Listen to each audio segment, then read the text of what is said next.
This week, the Chief Medical Officer said that the government isn't recommending against travelling. Coronavirus is already here in the UK, he said. It would make little difference. So should customers still book their holiday? Yes, and they should feel comfortable doing so.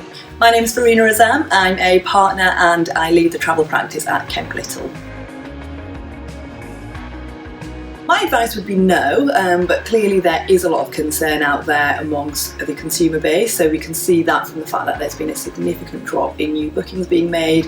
We can see that from the fact that a lot of customers are wanting to cancel existing bookings or defer departure dates. So I don't think we can deny that there's a lot of concern out there. And I think, as an industry, we really need to work out what we can do to reassure customers and to get those bookings back up. It very much depends on why they need to cancel, and I think, if customers want to cancel just because they've changed their mind and they're feeling a little bit scared about travelling to a certain destination, but the FCO advice still allows for travel, then in those circumstances they're not really entitled to a full refund from the tour operator. So they really should get some travel insurance in place to see whether that would cover them. But actually, if they're just changing their mind, it's unlikely travel insurance would cover them either. So my advice really for customers would be A, book through a travel agent if you can, because that gives you a person to speak to about your concerns, somebody to reassure you, somebody to maybe even liaise with the tour operator on behalf of the customer. My advice would be to book a package holiday because of the additional rights that you would get under the package travel regulations. My advice would be to make sure you book some comprehensive travel insurance at the same time as booking a holiday. Make sure that covers you for flight cancellations, and make sure that covers you for an epidemic. Customers' rights very much depend on why the holiday has been cancelled. So if it's been cancelled because the FCO advice has changed and it advises against travel or all but essential travel to a destination, then that would be considered what we would call unavoidable and extraordinary circumstances. If a customer has booked a package holiday, that means that they are entitled to cancel their holiday and receive a full refund.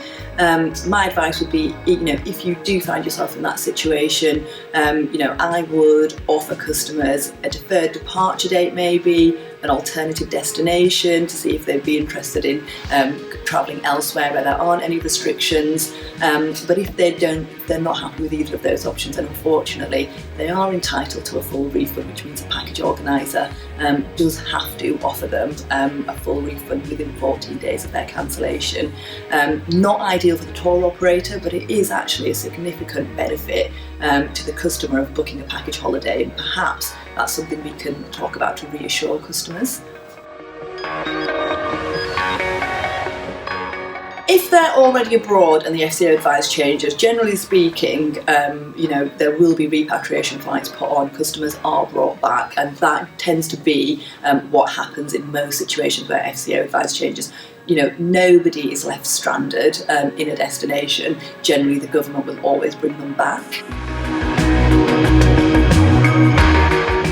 As somebody that works in the travel industry, I have seen the travel industry experience a whole host of issues, all of which, have had an impact on bookings and cancellations, and, has sort of meant destinations have been wiped off the map for a certain period of time.